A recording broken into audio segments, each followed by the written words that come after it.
Hello and welcome to Money Life News and Views. I am Devashish Basu.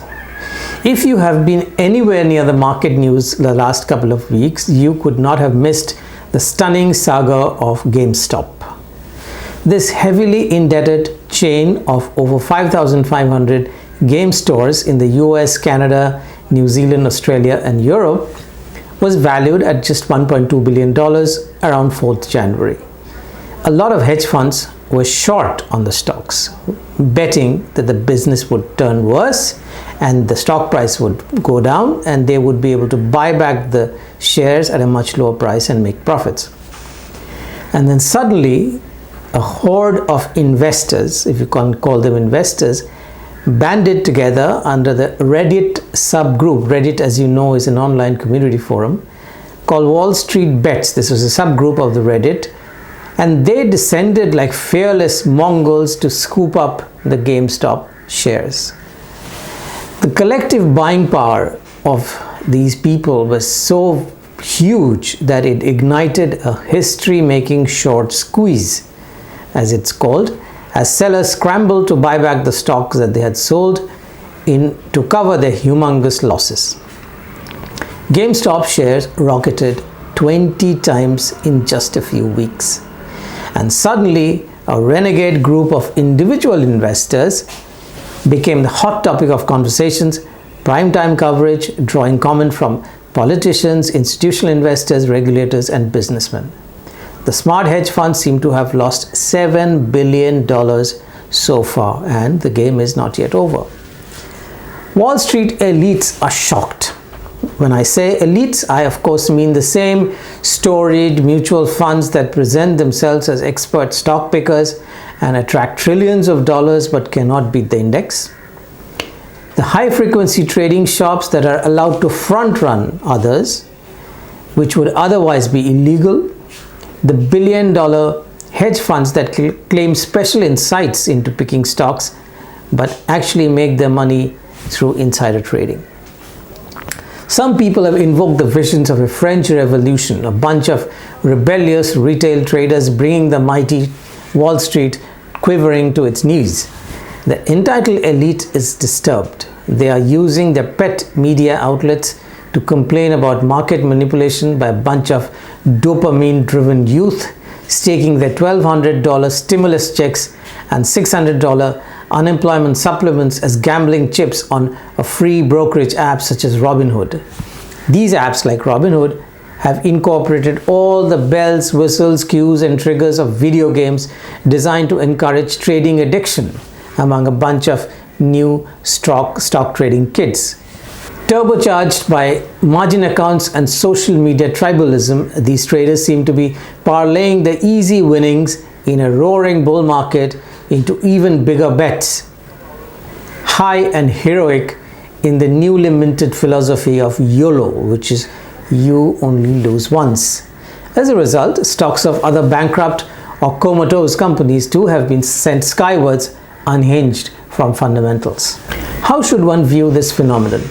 Many sober heads see this as a systemic failure, day trading gone rogue, or worse, market manipulation in a different avatar.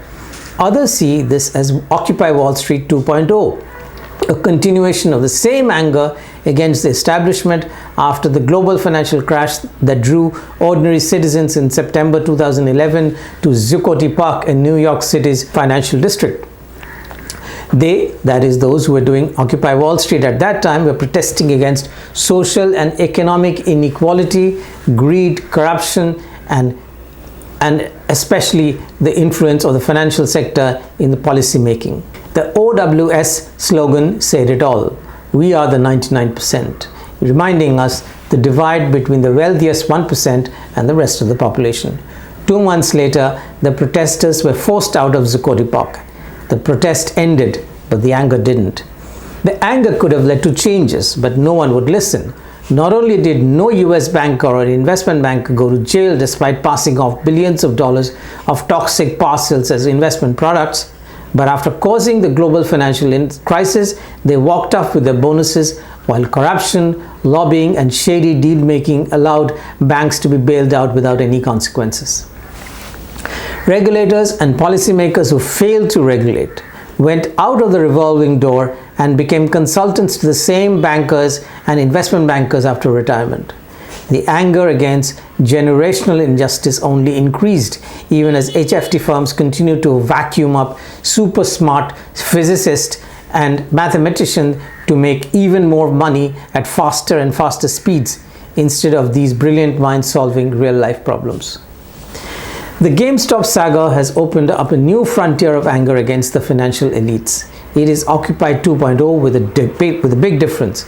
It is not a physical protest that is hard to sustain. It is not an outside force. The little guys have played the same game as the giants and have beaten them.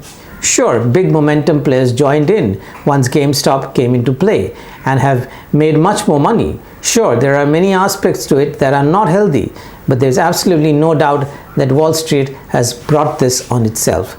Those who are shaking their heads at the irrationality miss the fact that the app, which is the Robinhood, named after a man who robbed the rich to help the poor, and marketed itself as born out of Occupy Wall Street, and it has turned its customers into products. The app is selling the trading data to broking firms like Citadel Securities, who would front run them.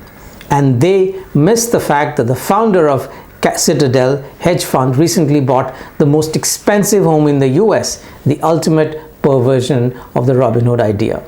And they miss the fact that 20 years ago, Warren Buffett calculated that Wall Street, which adds very little value to the society, needed $100 billion a year to pay for its upkeep, money that came from the rest of the population.